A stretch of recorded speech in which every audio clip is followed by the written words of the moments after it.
All right. Morning, everyone. Um, they, Southend can't see us. No one can see us, but we can see Gary. So we all say hello to Gary and Kirsty. Morning, all. We'll just hand to you guys, yeah, to give the whole team talk. Sweet. I'll hand to Kirsty because I'm off to get a fireplace. Yeah. All right. We'll start with a whip round or kind of a catch up from last week. Has anyone got anything they want to share from last week? Including Gary and Kirsty? Pete? Got Mike? Gary's just coming back because I was off.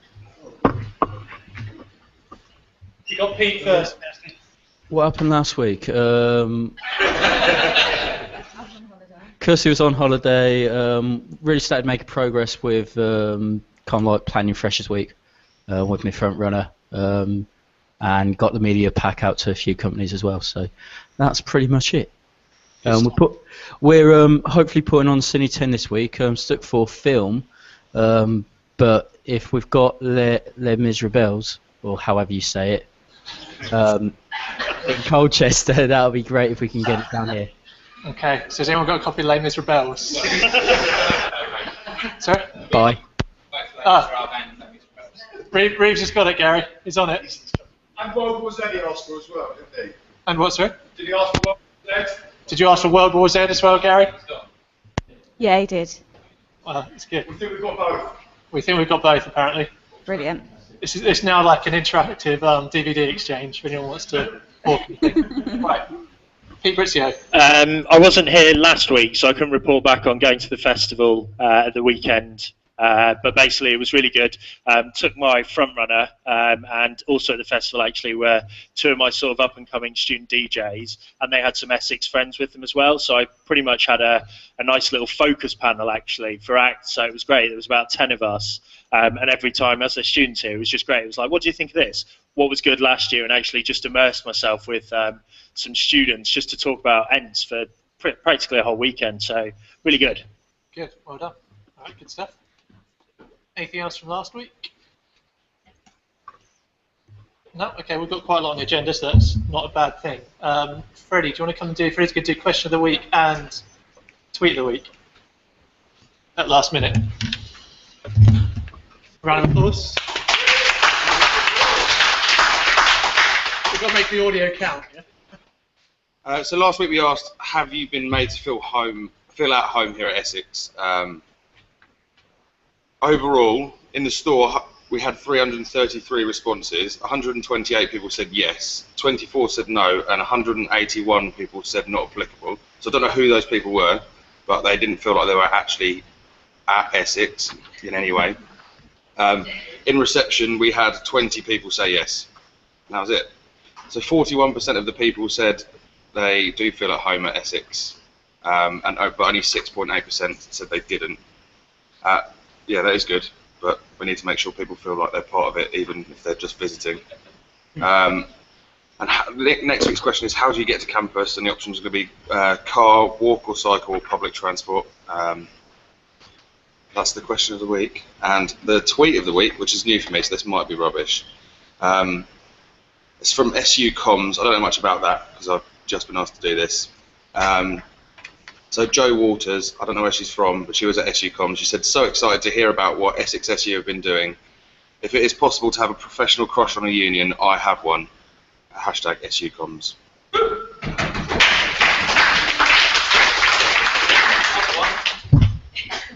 Craig's got one. Where's the mic? I just found this on my PC. It says, Ray bought macaroons from Paris. My trousers almost don't fit. Decisions. That's from Andy Peach. Good stuff. All right. Thanks, Craig. Brilliant. Okay, we've got a few people who are going to come up and give us some updates on things. Barbara, you're going to come up first to give us an update on G4S. Before I say that, I went into my local pub last Sunday, and there was a young girl serving me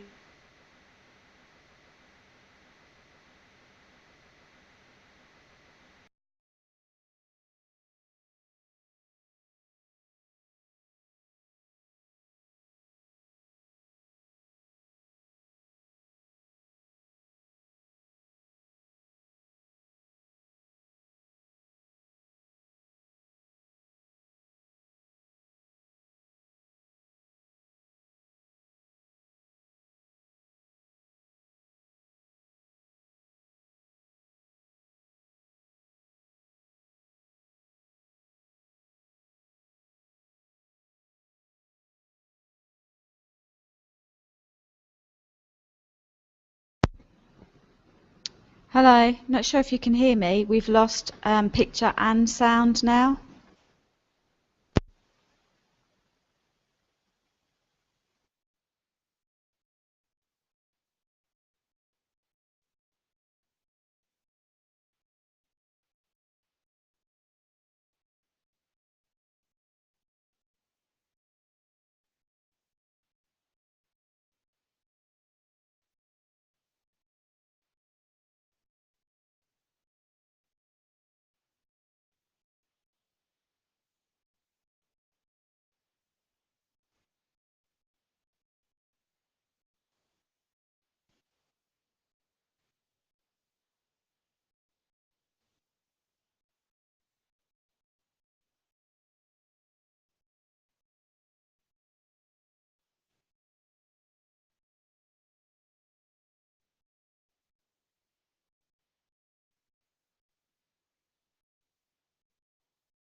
First time that we've kind of properly shared what the SU is doing here in a meaningful way to other unions.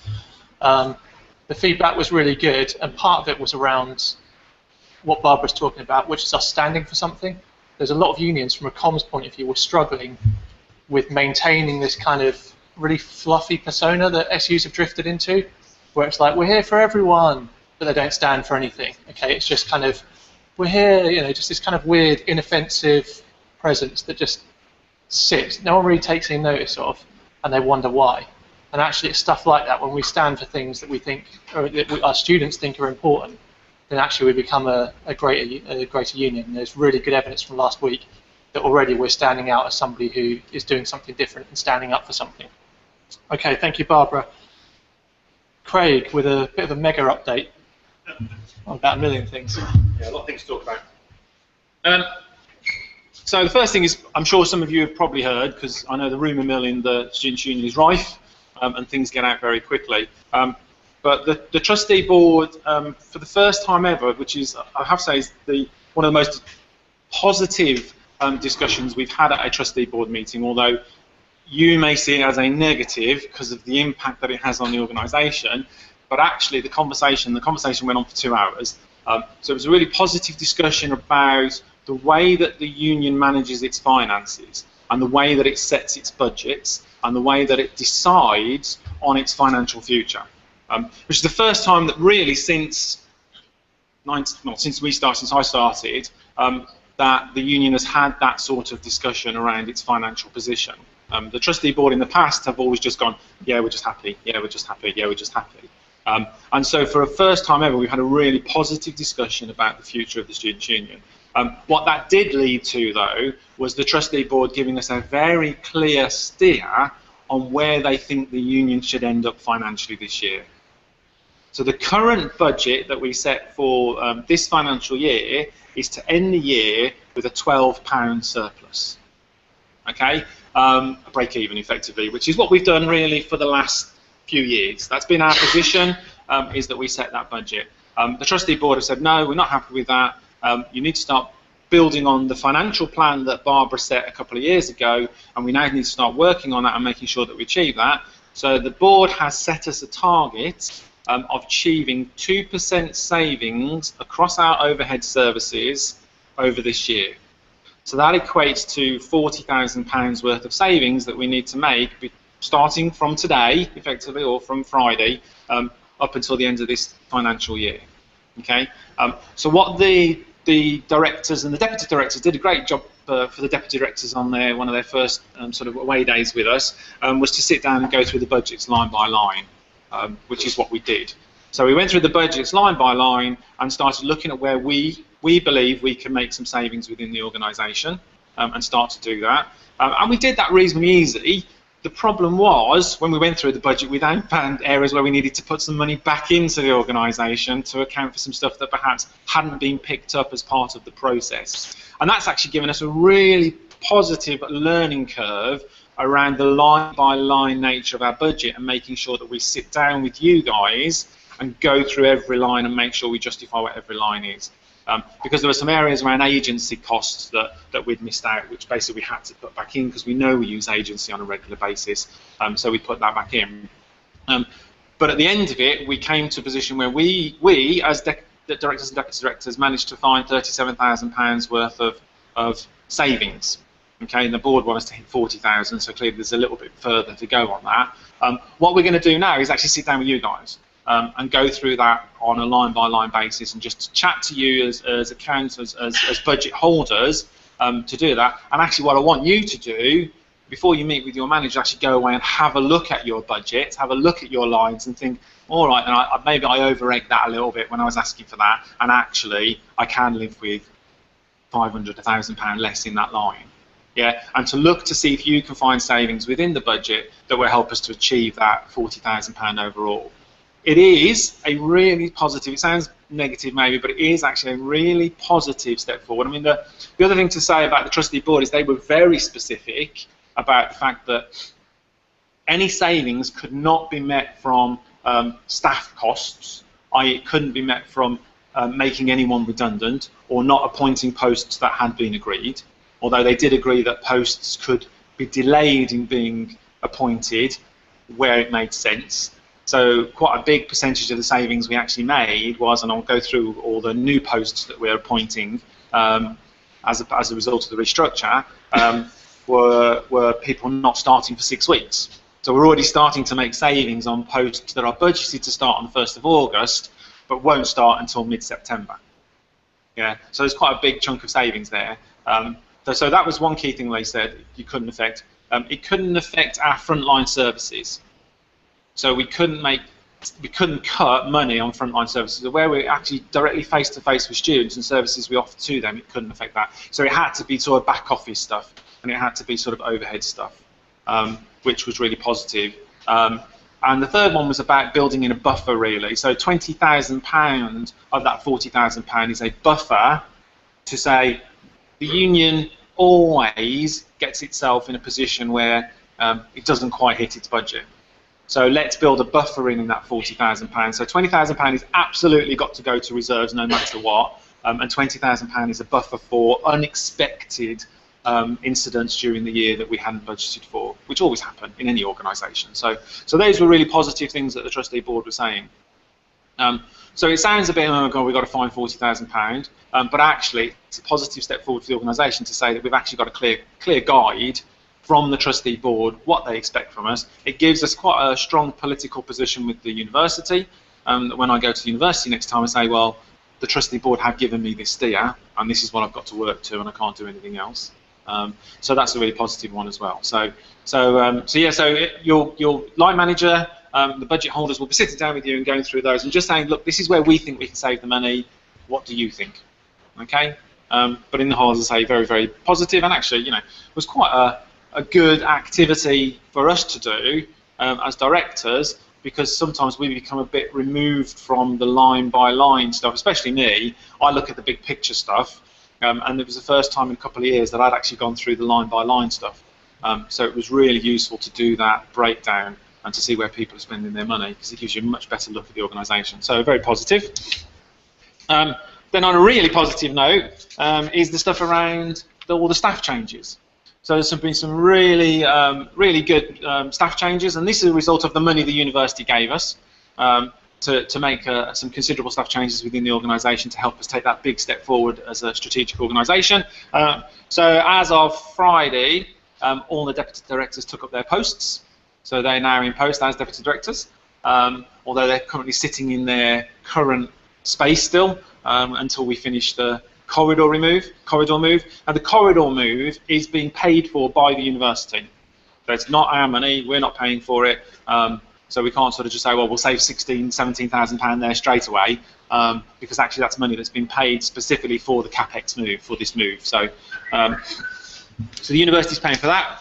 So the deputy directors are imposed. That's had a knock-on effect in a number of areas. And internally, we've obviously done some stuff around recruiting people to make a difference in those areas. So John going on to being deputy director has meant there's been a vacancy in that area, and I'm pleased to say that Pete has been promoted to venues manager, and we'll be looking at the venues as a whole.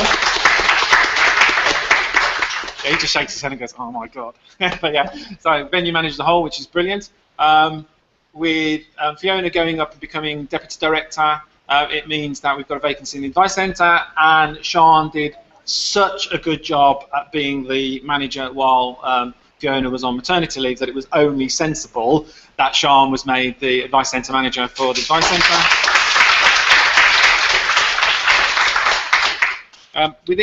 Within marketing, not so straightforward the way that we're dealing with that, but we've had a little bit of a change around within marketing to try and accommodate the team in there. And obviously with Zoe becoming the deputy director, we had a look at the structure.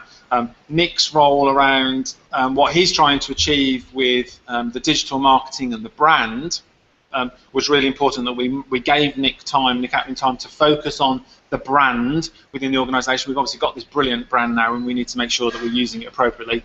So Nick has been given additional responsibilities for the brand, which means that we needed someone to take up some of the work that Nick's doing. So we're going out and looking at employing, and if you know of anyone who's got skills for this, please push them forward for a digital marketing coordinator.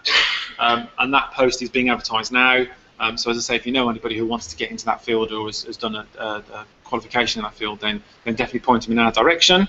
Oh, Meg went off on maternity leave. I guess that's a key thing to say, that she went off on maternity leave. I think you can still bet on the date, weight and gender of the baby if you want to do that. She hasn't had it yet, has she? We haven't had notification yet. So I've got the 24th of August, which she hates me for because that's like 2 weeks past her due date. So 24th of August. But it does mean that we've had to bring someone in to cover that time that Meg's not there. And we have got, and I'm trying to find her full name now. Someone, go on? Jasmine, yes, but I'm trying to find a surname. I've got it, Alexander. So Jasmine is taking over for a period of time over summer while Meg's off for the maternity cover. So we've got Jasmine there. And then we've got, Ricky's obviously left us. Those of you came and said goodbye to Ricky. We are recruiting for a Ricky replacement within the organisation, but you will have, some of you will look around the room and see a face that is very familiar to the Students' Union, hop on, hop off individual who comes back all the time. So Zoe's come back again to help us out for a period of time within the lettings, just there. And then we've got some other areas where people are moving on for different reasons. And Beth, she's not here at the moment. So Beth is leaving us because she's going off to do other things, which we have announced before. But so we're looking to replace Beth. We're also looking to replace Alex as well. And then other positions we've got are I'm trying to find them down. We've got a premises assistant to replace, I guess, what was Marek, or Dan. It's a very short period of time, but Marek really. We've had a vacancy there for a long time. I think John was saying student staff have been superb to help John with that, but really we need a more permanent member of staff in there. So advertising for premises assistant. With the change around that happened within the sort of venues area, we needed to identify a new deputy venues manager, licensed trade for that area. So we're going out to recruit for a deputy venue manager's licensed trade. And obviously with Sean moving up, we've needed to identify a position to replace Sean, so we're advertising for a deputy advice centre manager as well. in the interim period, we have got Matt coming back. So Matt's going to come back for September and October and help us out for a bit, but I think he's got other plans than necessarily working with us. But he's coming back to help us out for a bit, so that's really nice to have. And this changes his mind, yeah. So he's coming back. And then we've got, as part of the bid, the really successful bid that Don put in that got the university and us £350,000 or so of funding, we've advertised for 3 Just Play coordinators. So again, if you know of anybody who's really active, really sporty, really interested in getting out and talking to people in the community and talking to students, then there's jobs there. We've got 2 full-time ones, one here at Colchester, one at Southend, and a part-time one at Loughton. So the part-time one at Loughton is pretty much 50% of full-time, isn't it? Term time only, is it? That's right. Yeah. That's right. Yeah. So okay. So if you know anyone who's interested in those areas, then please push them forward for that as well. We've then had a bit of a change around within the organisation, again as a result of some of the stuff that's going on, to try and improve the services that we offer out to our members. So we have moved Jess, not here, I can't see Jess, put her hand up. We've moved Jess into the activity centre, and really that's to try and secure that role going forward. We've only received funding for Jess for 1 more year. So in a way to try and solidify that role within the organisation, she's been moved over into the activity centre department, and she'll be helping out across the gambit of what the activity centre does. So she'll be carrying on with the Essex Championships, as it's now called, but she'll also be supporting the members of staff in there with their today work and the stuff that they're doing as well. So Jess is going into that department. And then as part of our whole getting our voice out to our members and talking to our members and making sure they know what we're doing, we've moved Freddie over into the marketing office, and official title is like marketing intelligence officer, something like that. He's yeah. So really, it's getting that information that students are telling us, pulling it all together, and then getting that information out to the most relevant people. So that's either to us as an organisation, to the university, or back out to the students themselves, so that they know what the Students' Union is doing. And then as part of the corridor move, which Reeves is currently in the process of coordinating, which hopefully should start in the next couple of weeks once we've got a contractor, Paul will also be moving down into the marketing office, although staying reporting into Fiona, but working with that team as a much bigger team to coordinate the processes of our course rep, our democratic elections, and our sort of democracy, to make sure that students know what's happening with that and getting those messages out to everyone as well, and making sure they will run effectively. It is a really big campaign of ours this year, and I won't emphasise how important it is. But the work that Paul's doing around the course rep system will need your support, okay? Because if we lose the ability to run the course rep system, which the university sort of talked about, the academic registrar was muting that earlier on in the year, we lose our voice. Because our course rep system is our voice from our members telling us what they want from a representative perspective. So we can't afford to lose that. So it's a really important piece of work that Paul's working on this year, and he will be calling for support from people around the organisation to help him with some of that work. Okay, so be aware of that as the year goes forward. Another appointment, because I've highlighted them all in yellow so I don't want to miss them, is Charlotte. Is joining us for a year, and she's going to be working in the borough. The borough has been identified as an area that we just need to put a bit more love and care and attention in it. It's had student supervisors working in there all year, and it has worked reasonably well, don't get me wrong, but it needs a bit of focus. And so for the year, Charlotte's going to be working there, making sure that works. She's been joined for a month by another Stevens person. Rona Stevens is joining us for 1 month to help with the borough, and just working in the borough to help to sort that the area and what it feels and looks like out. And another couple of different moves as part of the corridor and a part of the change of the organisation. I'll be there in a minute. I did say it was a big one. Is admin. So the admin department will be reporting into finance going forward. So Barbara will be looking after finance and admin, and IT will be reporting into Steve. So Pete Little will be moving over and reporting in Steve, and Pete will also, get ready to gasp, Pete will also be moving into the marketing office. I think Pete has lived in that space for like ever, and which is brilliant. Which is, you know, he'll look back at this and then swear at me on the thing, which is brilliant because he's identified the need to clear the space that he currently exists in. He's going to work with John to get stuff into cages that can be stored in cages, and the rest of it will go into recycling. But he will be moving in because Pete's role, part of Pete's role, is that active involvement with the web, with what we do as an organisation. So it's keen that he's in marketing as well. So we identify that. So Pete's moving over into there. The last two things is, as part of the whole development of the organisation in a strategic way, obviously we've set up a directorate now. So we've got this directorate which is made up of the directors and the deputy directors. And their role is to strategically enhance the organisation and move it forward. And it was identified that what we currently call green managers, so it's a group of people, you know who you are, and they were called green just ridiculously because on the staff chart they were coloured in green, and that's why it became known as the green managers for no other reason than that. We identified as a team that, and after conversation with people, and I know this feedback also came back from the staff group, the staffing group that was set up to look at staff going forward, that actually they are our senior management team. That level of management is actually our senior management team.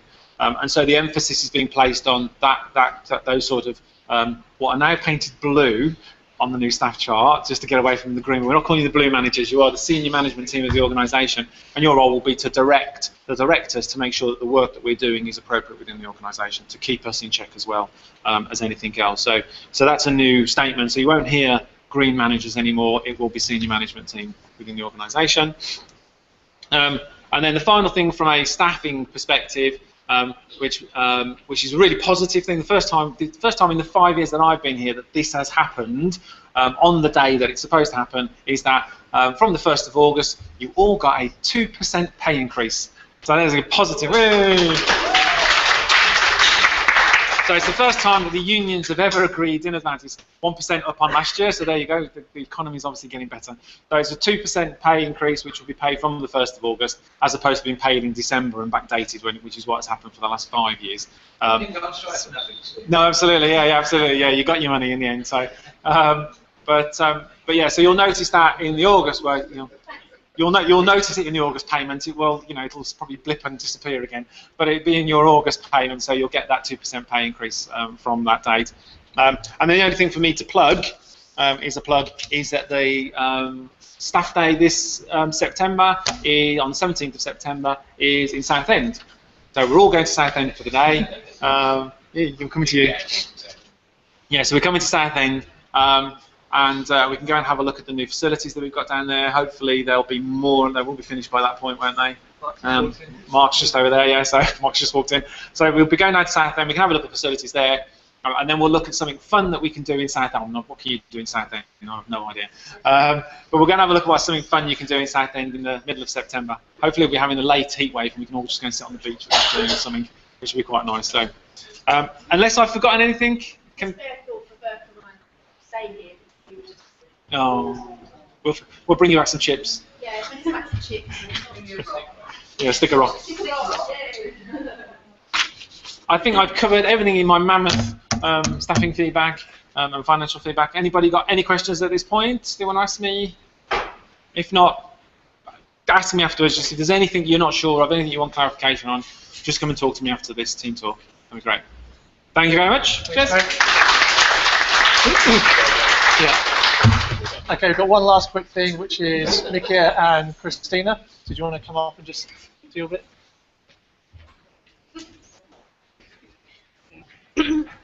We're going to be quite quick. So basically, we were looking at the projects that we want to put on this year, the SABs, and we don't want to interact with take the attention from any other projects that are going on. So this week we'll be coming through different departments to find out what your key dates are for the year, so we can put them down in the calendar. So if you can have your key dates prepared, that would be great. Thank you. Yeah, and also we had a heirloom launch meeting last week, and we were talking what the information is we want to pass to students when we are giving them their heirlooms. So we'll go around and ask you. Me and Mika, we have to bring together and synthesize all the information. So we'll ask you that as well. Cool. Thanks, guys. Okay, so expect a visit from Mika and Christina, have your dates and everything else ready this week. Is there anything urgent that people need to flag up for the week ahead? Looking for hands? No? Good. Is anyone going to Southend this week to take the films down? Which day are you going down? Is it tomorrow? Okay. Good stuff. Okay. Anybody who's involved in uniforms who is interested, we're just going to have a quick 5 minutes at the end of this meeting on that table there, which has got a big bag on it, just to look through some samples of uniforms that Alison has kindly sourced for us as we look ahead to uniforms next year. Okay, that's everything. Have a brilliant week. Thank you very much.